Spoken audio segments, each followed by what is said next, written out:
구약성경 예레미야서 18장 1절부터 10절까지의 말씀을 받들어 읽겠습니다.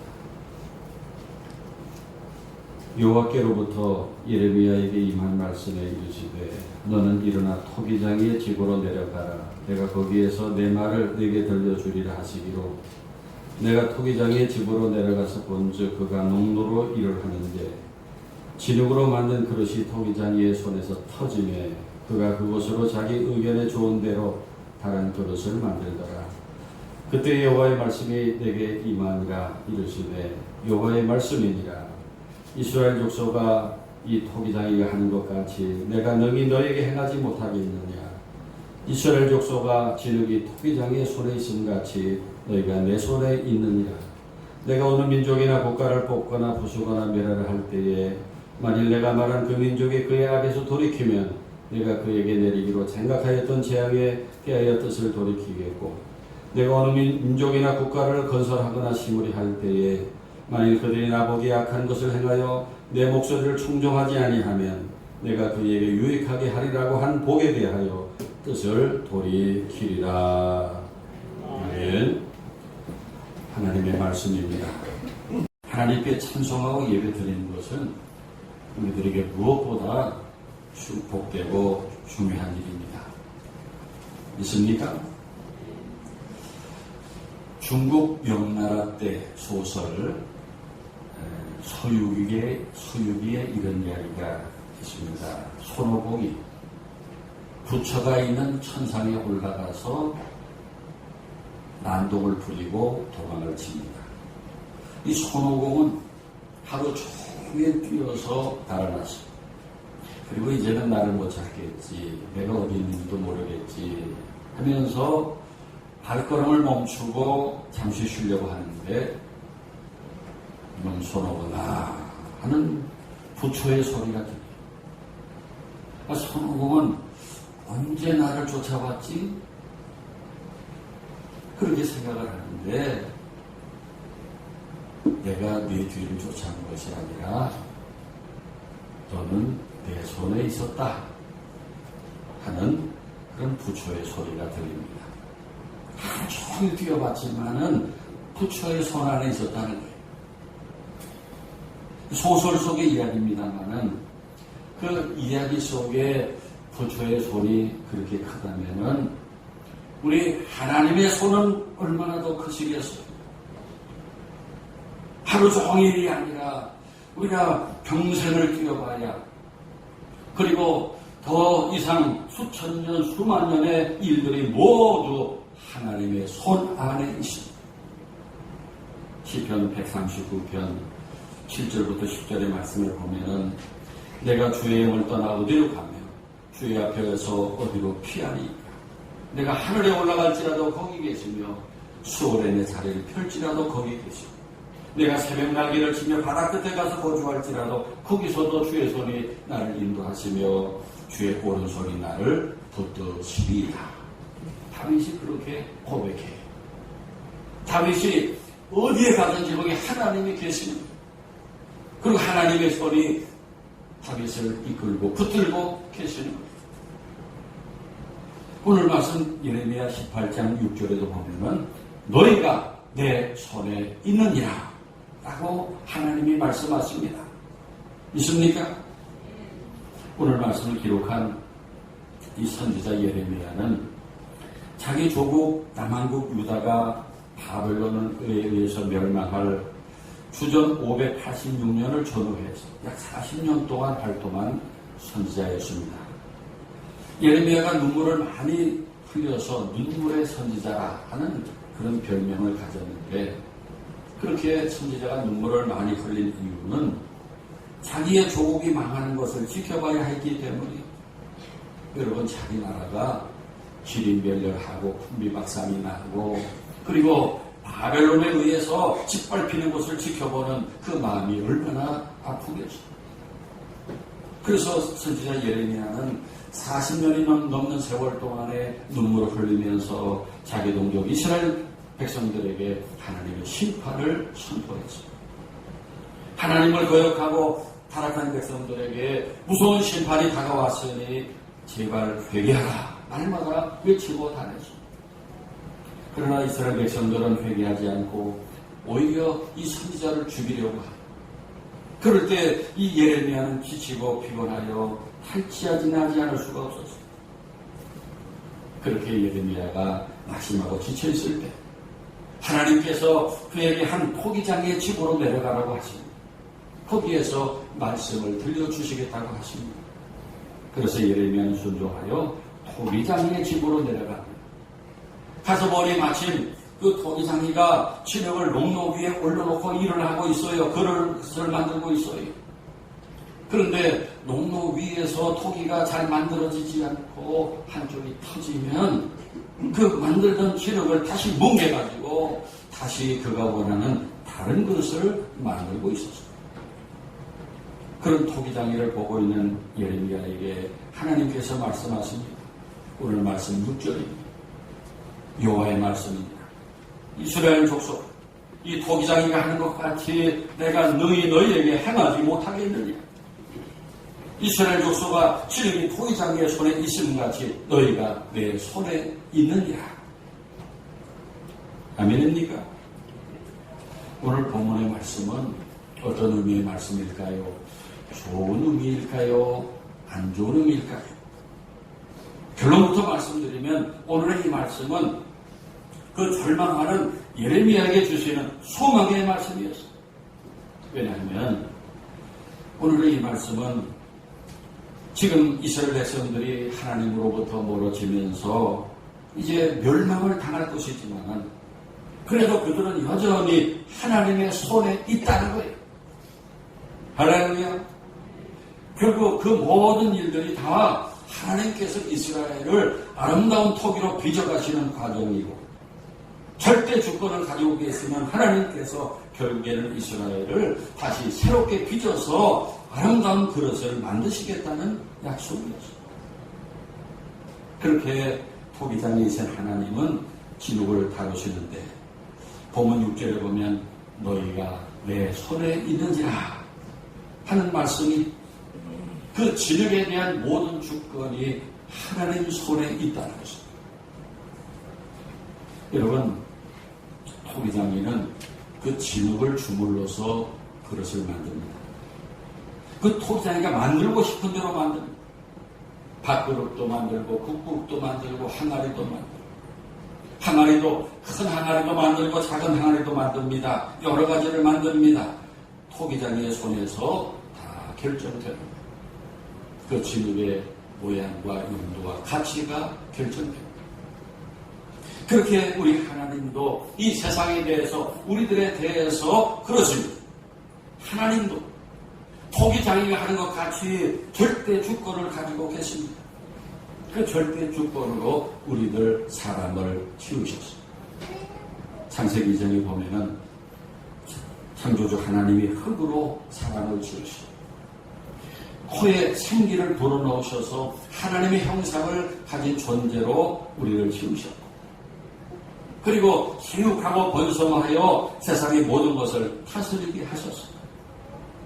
그래서 오늘 말씀 가운데 너희가 내 손에 있느니라 하신 말씀은 우리가 하나님의 절대 주권 아래 지음을 받았다는 의미입니다. 그리고 사무엘상 2장 6절 7절에 보세요. 여호와는 죽이기도 하시고 살리기도 하시고 시온에 내리기도 하시고 거기서 올리기도 하시는도다. 여호와는 가난하기도 하시고 부하기도 하시고 낮추기도 하시고 높이기도 하시는도다 말씀합니다. 죽이기도 하시고 살리시기도 하시는 또 내리기도 하시고 올리기도 하시는 부하기도 하시고 가난하기도 하시는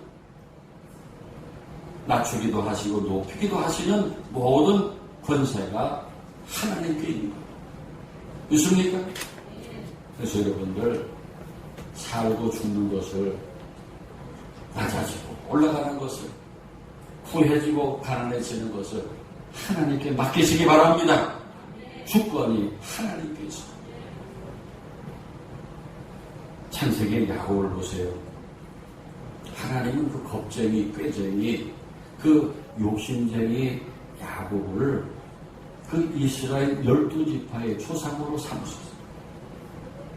그 비천한 야곱에게 이스라엘이라는 위대한 이름을 주셨어요. 그리고 모세를 보세요. 사람을 죽이고 미디안 광야로 도망을 쳐서 나이 40부터 80까지 그 좋은 세월을 거기서 다 흘려보내고 이제 나이 많아서 죽을 날만 기다리는 그 모세를 부르시고 권세를 주셔서 이스라엘의 지도자로 세우십니다. 다윗을 보세요. 그 이세의 아들이 파령새예요. 그 파령새 중에 제일 몸집이 작고 잘나지 못한 다윗, 들판에 나가서 양떼를 치고 있던 그 다윗에게 기름을 부어서 이스라엘 역사의 가장 위대한 왕으로 삼으십니다. 할렐루야. 반대로 높이 있다가 바닥으로 끌려 내려진 사람도 많이 있어요. 이스라엘의 초대왕 사울이 그랬고 솔로몬이 그랬고 사무엘 바로 전에 대제사장 엘리가 그랬어요. 그리고 나라들도 대제국이었던 아수르, 바벨론, 바사, 로마 제국이 다 무너졌어요. 하나님이 다 흩어버리셨어요. 그것이 하나님의 주권입니다. 그런데 이쯤에서 우리들 나 자신을 한번 돌아봅니다. 그렇게 절대 주권을 가지신 하나님께서 나를 어떤 그릇으로 만들어 주셨나요? 세상에 보면은 우리 주변에 보면은 인물이 작은 사람들이 있어요. 그리고 부잣집 좋은 집안에서 금수저를 입에 물고 태어난 사람들이 있어요. 머리가 좋아서 스카이 대학을 나오고 좋은 직업을 가지고 사는 사람들이 있어요. 사업을 잘해서 돈을 많이 번 사람들이 있어요. 그런데 그 중에 여러분들은 어디에 해당됩니까? 나는 거기에 어디에도 해당되는 것 같지 않아요. 인물도 그렇고 부모님도 가난해. 머리가 좋은 것도 아니고 좋은 직업을 갖지도 못했고 늘 가난합니다. 초라합니다. 그래서 가끔 하나님께서 왜 나를 이렇게 초라하게 만들어 주셨을까? 불평스러운 마음이 있습니까? 남들은 금그릇으로 만들어 주시고 왜 나는 질그릇으로 만들어 주셨나? 생각이 드십니까? 그런 교우가 이 자리에 계신다면 나를 그렇게 태어나게 하시고 오늘의 나를 있게 하신 것도 하나님이신 것을 인정하고 받아들여야 돼요. 그것이 불평하며 사는 것보다 하나님의 주권을 인정하는 사람의 자세입니다. 로마서 9장 20절 21절에서 바울은 이 사람아 네가 누구이기에 감히 하나님께 반문하느냐? 지음을 받은 물건이 지은 자에게 어찌 나를 이같이 만들었느냐 말하겠느냐? 토기장이가 지를 한 덩이로 하나는 귀 있을 그릇을 하나는 천 있을 그릇을 만들 권한이 없느냐? 묻고 있습니다. 지음을 받은 물건이 지은 자에게 어찌 나를 이같이 만들었느냐? 말할 수 없다는 것입니다. 그것이 토기장이의 절대 권한이기 때문입니다. 그러나 오늘 말씀을 보면 토기장이가 그릇 빚는 일 아직 끝나지 않았습니다. 우리들이 토기장이의 손에 들여진 진흙이라고 할 때 그 토기장이의 그릇 만드는 일은 계속 진행 중입니다. 아멘입니까? 지금 우리는 토기장이의 손에서 계속 빚어지고 있는 중입니다. 믿습니까? 그렇게 토기장이가 그릇을 만들 때 몇 가지 과정이 있어요. 어떤 그릇을 빚든지 토기장이는 완전한 계획을 가지고 있어요. 토기장이에게는 설계도가 있습니다. 토기장의 마음속에는 이미 완성된 작품이 그려져 있습니다. 그렇게 하나님은 우리 삶에 대한 완전한 계획을 가지고 계십니다. 그래서 우리를 그렇게 만들어 가십니다. 그래서 하나님께서 나를 어떤 것으로 빚어 가실지 아직 끝나지 않았어요. 그러므로 앞으로 하나님께서 여러분을 어떤 빛나는 그릇으로, 아름다운 그릇으로 만들어 주실지를 기대하시기 바랍니다. 그리고 오늘 본문의 토기장이는 진흙을 농로 위에 올려놓고 그릇을 빚습니다. 여러분, 이 농로라고 하는 것은 진흙을 올려놓고 빙글빙글 돌리는 회전틀을 말합니다. 그걸 그 회전틀에 올려놓고 돌리면은 둥근 그릇을 쉽게 만들 수 있습니다. 토기장인 그 농로 위에서 그릇을 만드는데 어떤 때는 농로를 빨리 돌리기도 하고 어떤 때는 천천히 돌리기도 하고, 그렇게 내 인생의 성공과 실패, 흥망의 사이클을 우리 하나님께서 빨리 돌리실 때도 있고 천천히 돌리실 때도 있습니다. 그 속도가 빠르다고 좋은 것만도 아니고 느리다고 안 좋은 것도 아니에요. 빨리 만들어진 그릇이 빨리 망가질 수도 있어요. 세상에 그런 사람이 많이 있어요. 그리고 토기장의 농로는 우리가 아름다운 그릇으로 빚어지는 모든 환경과 조건을 의미합니다. 하나님은 우리를 빚어가실 때 부모님, 또 훌륭한 스승, 친구, 이웃, 심지어 우리를 괴롭게 하는 사람들을 통해서도 우리를 빚으십니다. 그래서 일생 좋은 일만 있는 것이 아닙니다. 때로는 눈물 나는 일도 있고 속상한 일도 있고 억울한 일도 있고 아주 악한 사람도 만납니다. 그런데 하나님은 그 모든 일들을 통해서 나를 아름답게 빚고 계십니다. 믿습니까? 그래서 우리에게 원치 않은 위기가 오고 고통이 닥치는 것도 그것들을 통해서 나를 아름다운 그릇으로 빚고 계시다는 말씀이에요. 그런 위기와 고통들이 나를 아름다운 그릇으로 빚을 수 있는 농로가 되는 것입니다. 그런 고난과 역경의 농로 위에서 내가 걷잡을 수 없이 돌려진 후에 내가 아름다운 그릇이 되는 것입니다. 그래서 사도 베드로는 베드로전서 4장 12절 13절에서 사랑하는 자들아, 너희를 연단하려고 오는 불시험을 이상한 일 당하는 것까지 이상히 여기지 말고 오히려 너희가 그리스도의 고난에 참여한 것으로 즐거워하라. 이는 그의 영광을 나타내실 때 너희로 즐거워하고 기뻐하게 하려 함이라 말씀합니다. 불시험 당하는 것을 즐거워하라고 했어요. 영국의 시인 윌리엄 워즈워드가 쓴 시 중에 다음과 같은 내용이 있습니다. 황량하고 거친 산속에 살고 있는 새 한 마리가 어느 날 들에 나갔다가 태풍을 만났어.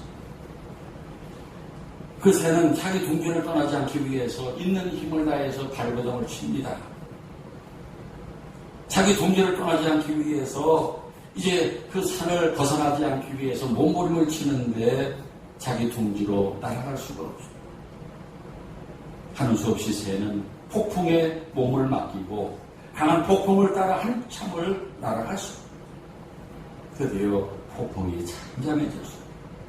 그런데 그 눈앞에 놀라운 광경이 펼쳐졌어요. 푸른 초장과 그리고 멋진 숲풀에 아름다운 산이 있어요. 지금까지 자신이 살아왔던 산과는 비교가 안 되는 넓고 아름다운 세상이 펼쳐져 있습니다. 그러므로 여러분, 살면서 너무 힘들고 견딜 수 없는 시련들, 불같은 시험이 닥칠 때 너무 분노하고 낙심하지 않기를 바랍니다. 그런 일들이 하나님께서 나를 아름다운 그릇으로 만드시는 농로로 알고 그 시련들 때문에 넘어지지 말고 참고 기도하며 아름답게 빚어지시기를 바랍니다. 좋은 예가 우리나라 대한민국이 아니겠습니까? 과거에 우리나라는 가난하고 못 사는 나라였어요. 제가 역사 얘기를 좀 관심을 가지고 많이 찾아봅니다. 우리 근대의 우리나라는 아주 비참한 나라였어요. 우리나라 이 정부가 문화에서 군대도 하나 없었어요. 우리나라 지키는 군대도 없었어요. 그리고 관리들이 다 탕과 놀이가 돼서 백성들을 착취하고 못살게 굴고 그런 나라였죠. 거기다가 일제의 침략을 당해서 36년 동안을 짓밟히고 6.25 전쟁으로 국토가 완전히 쑥대밭이었어요. 세계 최대 최빈국이었어요. 여러분 100년 전에 우리나라의 평균 수명이 46세였어요. 50을 못 살고 다 죽었어요. 그런 대한민국을 하나님께서 오늘날 얼마나 좋은 나라로 만들어 주셨어요. 우리나라를 가난과 전쟁과 고난 속에서 세계가 주목하는 아름다운 나라로 우뚝 세워주셨어요. 할렐루야. 그리고 여러분, 토기장이가 나를 빚으실 때 그 손에 들려진 진흙은 어떻게 돼야 합니까? 우리 좋은 그릇을 만드는 진흙은 불순물이 없고 깨끗하며 부드러워야 돼요. 거기 나무 뿌리, 돌조각 하나도 들어가 있으면 안 됩니다. 완전히 고운 진흙이 돼야 돼요. 그러기 위해서 우리는 날마다 기도하면서 내 안에 모든 쓴뿌리들을 버려야 돼요. 내 속의 모든 불평과 원망, 시기와 미움, 분노, 그리고 의심의 쓴뿌리를 다 버려야 돼요. 솔직히 지금 우리 마음에 버려야 할 것들이 얼마나 많습니까? 우리 개신교에서는 예배 시간에 이 찬유의 기도를 드리지요. 천주교에서는 그 미사 그 서두에 자신의 가슴을 치면서 내 탓이요, 내 탓이요 하는 수서가 있어요. 그렇게 다 내 탓이요, 내 탓이요 회개하면서 내 속에 모든 쓴뿌리들을 뽑아버리고 부드러운 진흙이 되시기를 바랍니다. 그리고 토기장이가 마음대로 그릇을 빚을 수 있는 그 부드러움은 순종이에요. 순종. 그런 부드러운 순종이 여러분에게 있기를 바랍니다. 그것이 토기장의 손에 들려진 진흙이 할 일.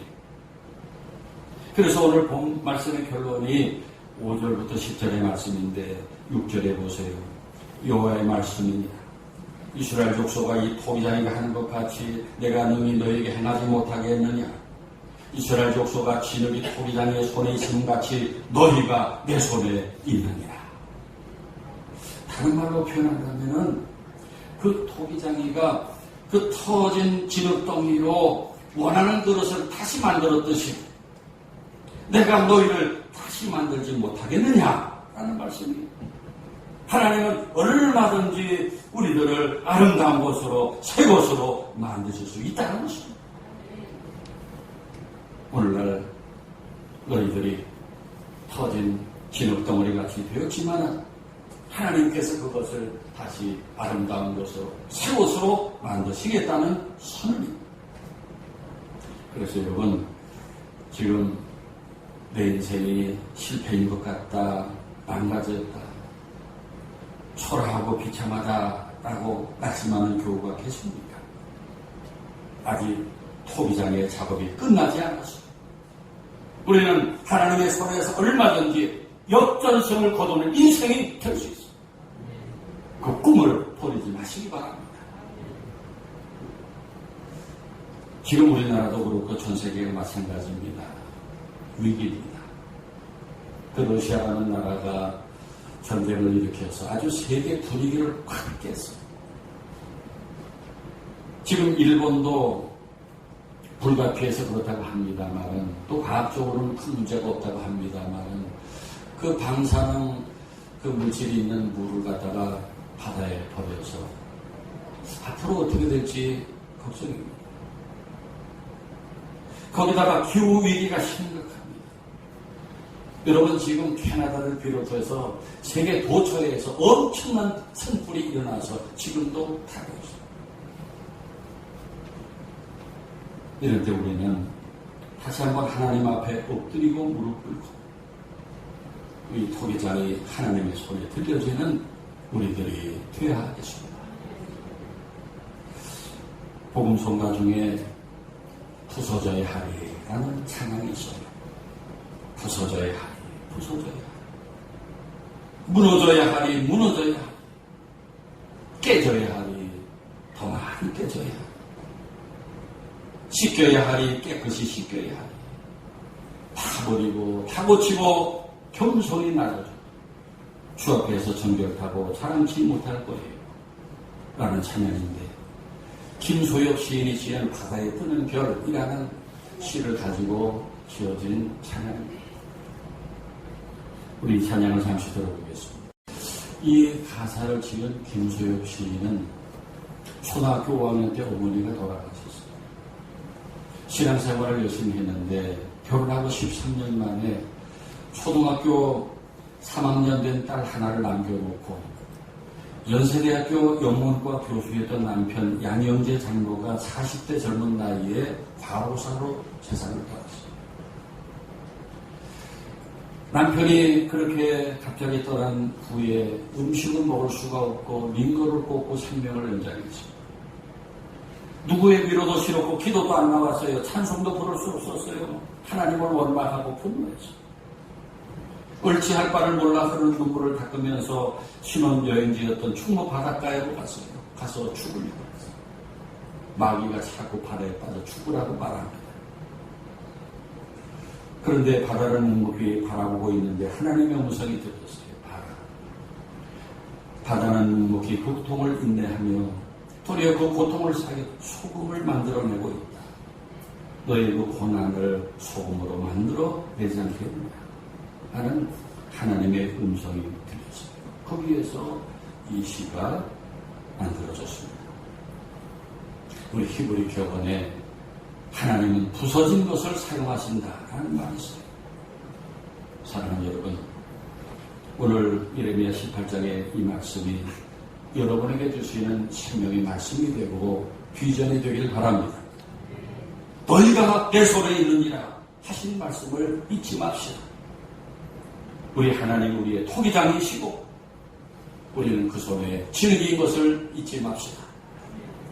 우리의 일생과 모든 나라들, 인류 역사 모든 것이 다 하나님의 손에 있습니다.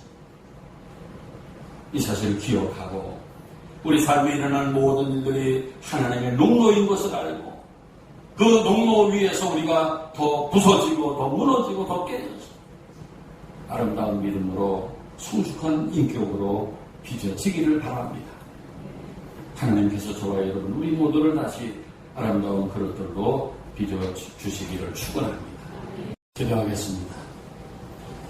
온 세상 만물과 우리들을 아름답게 창조하신 하나님 아버지, 오늘 예레미야서를 통하여 너희가 내 손에 있느니라 하신 말씀을 감사합니다. 모든 주권이 하나님께 있음을 고백하오며 토기장의 손에서 진흙이 다시 아름다운 그릇으로 빚어지듯이 우리의 일생을 아름답게 빚어주시기를 간구합니다. 오늘 이 자리에 모인 중에 하나님의 백성들을 하나님의 손으로 빛나는 것으로 빚어주시옵소서. 또한 우리들 가정과 하늘교회와 이 나라 대한민국과 이 지구촌을 다시 아름다운 그릇들로 빚어주시기를 예수님의 이름으로 기도하옵나이다. 아멘.